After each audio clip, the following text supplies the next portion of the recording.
नमस्कार दोस्तों। आज की इस वीडियो में हम जानेंगे कि वो ऐसी कौन सी मेडिकल टर्मिनोलॉजी होती है जो कॉमनली यूज़ होती है, और इस मेडिकल टर्मिनोलॉजी का मतलब क्या होता है वो हम सिस्टम वाइज के बाद एक जानेंगे।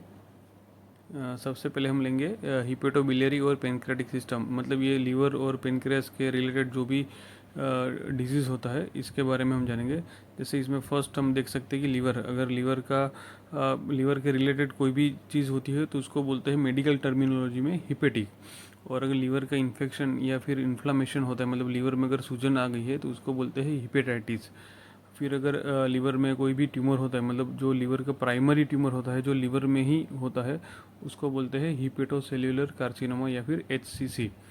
और लीवर में जो भी सर्जिकल प्रोसीजर की जाती है उसमें अलग अलग प्रोसीजर की जाती है, उसमें अलग अलग नाम होता है। जैसे अगर राइट साइड का लीवर निकाल दिए तो उसको राइट हिपेटेक्टोमी बोलते हैं, लेफ्ट साइड का लीवर निकाल देते हैं तो उसको लेफ्ट हिपेटेक्टोमी बोलते हैं। उस तरह से उसमें एक सेगमेंटेक्टोमी भी होती है और सेंट्रल हिपेटेक्टोमी भी होती है। लीवर के बाद जो दूसरा ऑर्गन होता है उसको गोल ब्लैडर बोलते हैं। गोल ब्लैडर मतलब ये एक बाइल का रिजर्वोयर की तरह से काम करता है। गोल ब्लैडर के रिलेटेड जो भी डिजीज़ होता है, अगर गोल ब्लैडर में कोई भी स्टोन हो तो उसमें कोलीलिथियासिस बोलते हैं। और अगर गोल ब्लैडर का इन्फेक्शन हो तो उसको कोलिसिस्टेटिस बोलते हैं। अगर उसमें कोई भी कैंसर हो तो उसको कोलेंजोकार्सिनोमा बोलते हैं। और उसको गोल ब्लैडर को निकाल दे तो उसको कोलिसिस्टेक्टोमी बोलते हैं। तो इस तरह से हम देख सकते हैं कि जो बिलियरी ट्री होती है उसका अगर इन्फेक्शन हो तो उसको कोलेंजाइटिस बोलते हैं, और उसके ट्यूमर को भी कोलेंजियोकार्सिनोमा बोलते हैं।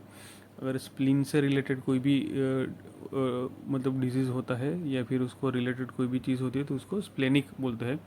और उसकी सर्जिकल प्रोसीजर को बोलते हैं स्प्लेनेक्टोमी, मतलब स्प्लीन को निकाल देना।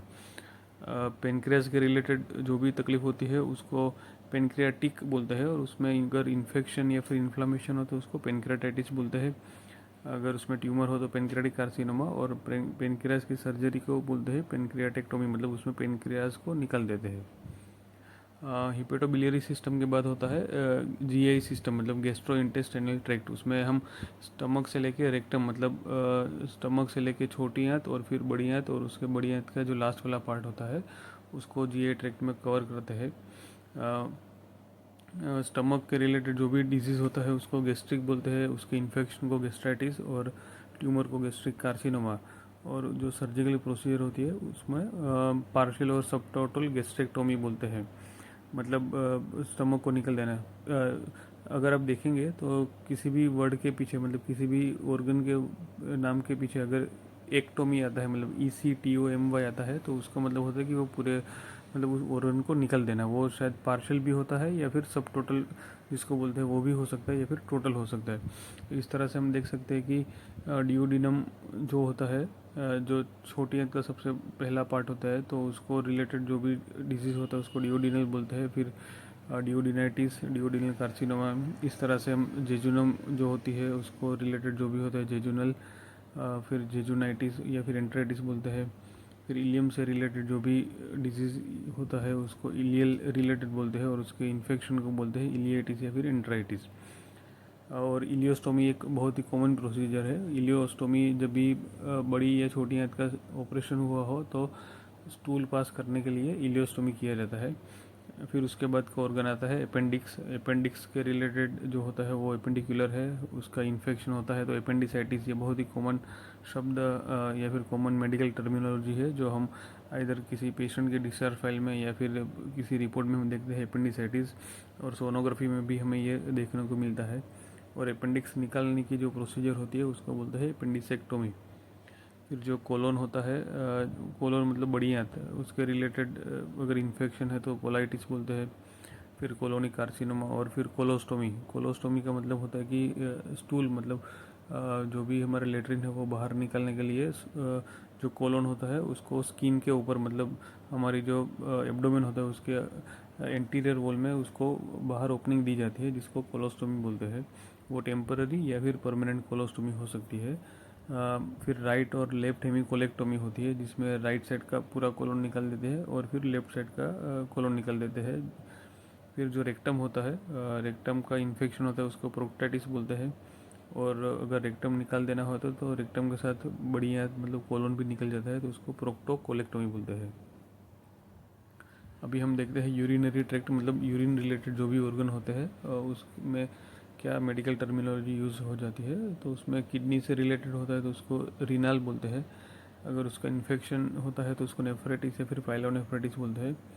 उसके जो कैंसर होते हैं उसको आरसीसी या फिर टीसीसी बोलते हैं। और उसमें जो सर्जिकल प्रोसीजर होती है उसमें नेफ्रेक्टोमी बोलते हैं। वो नेफ्रेक्टोमी पार्शियल या फिर टोटल नेफ्रेक्टोमी हो सकती है।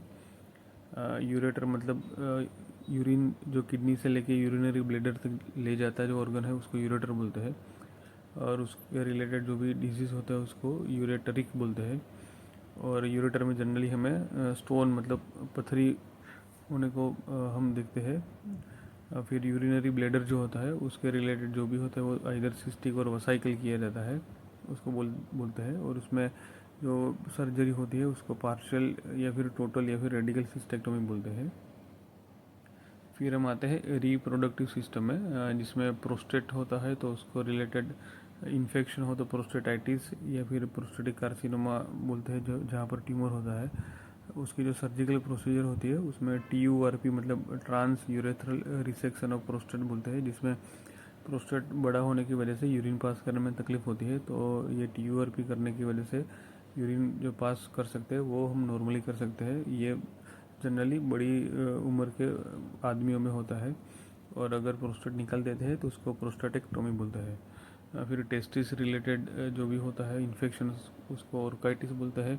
और उसको टेस्टिस को रिमूव करने की प्रोसीजर को ऑर्किडेक्टोमी बोलते हैं।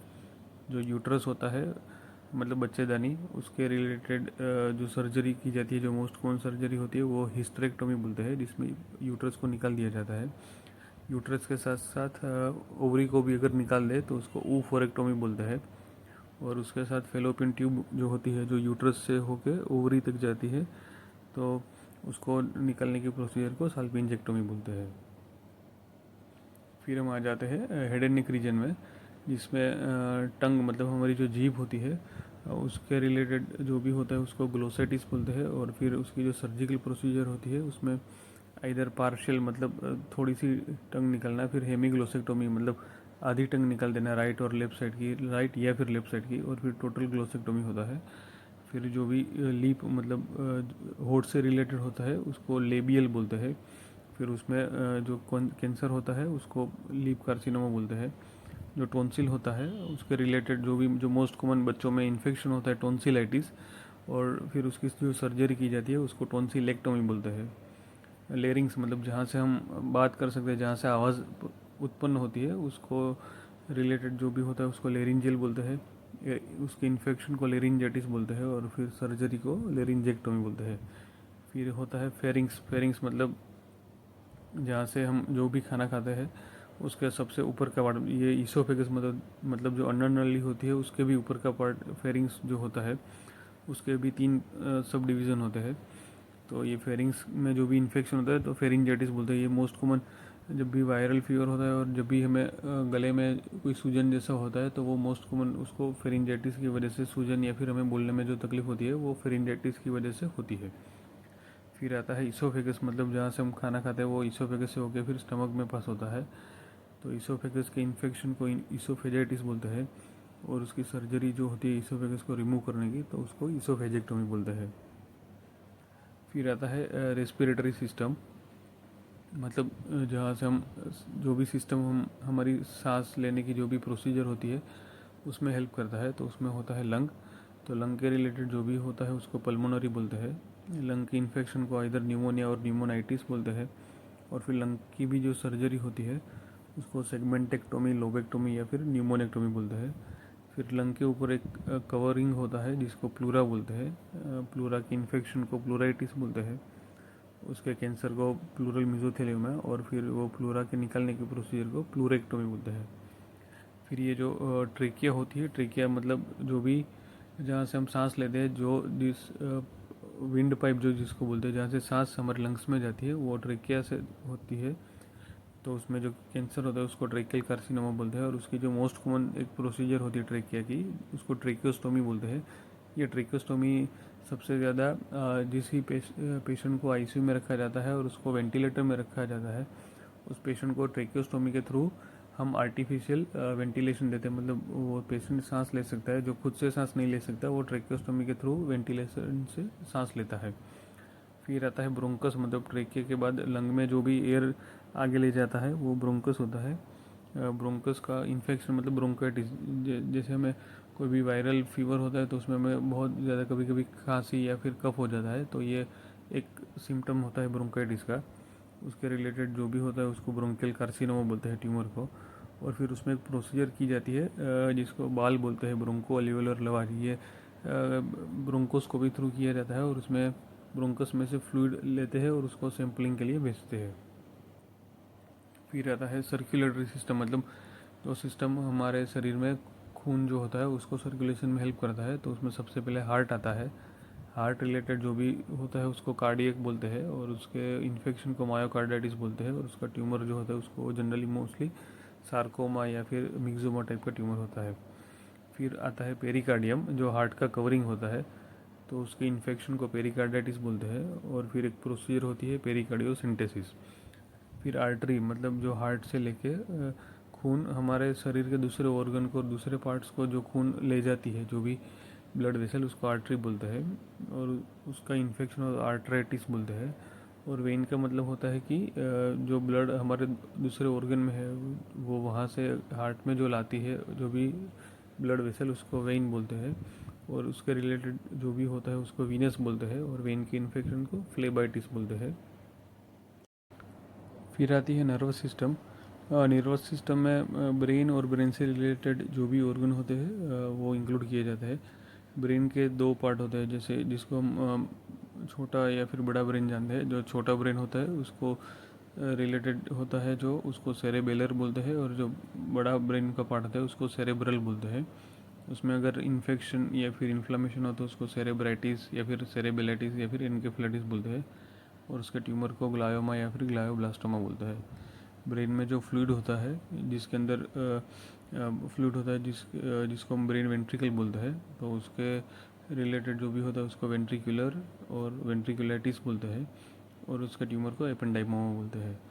उसके बाद जो भी नर्व्स होती है, जो नर्व्स हमारे ब्रेन में से सिग्नल हमारे ऑर्गन को भी भेजती है, और कुछ नर्व ऐसी होती है जो हमारे ऑर्गन से सिग्नल हमारे ब्रेन को भेजती है, तो उनको नर्व बोलते हैं।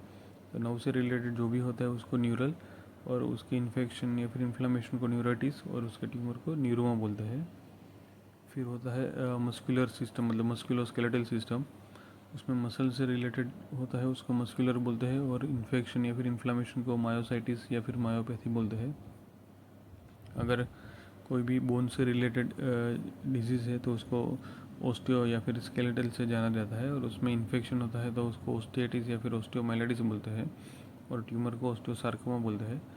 जो टेंडन होता है उसके रिलेटेड जो भी होता है उसको टेंडिनस, इन्फेक्शन को टेंडिनाइटिस, और ट्यूमर को सार्कोमा बोलते हैं। मैं आशा रखता हूँ कि इस टर्मिनोलॉजी से आप रेडियोलॉजी के रिपोर्ट या फिर जो भी डिस्चार्ज समरी होती है हॉस्पिटल की, वो आप थोड़े से बेहतर तरीके से जान सकेंगे। मैं आशा रखता हूँ कि ये छोटा सा वीडियो आपको हेल्पफुल और इन्फॉर्मेटिव रहा होगा। धन्यवाद।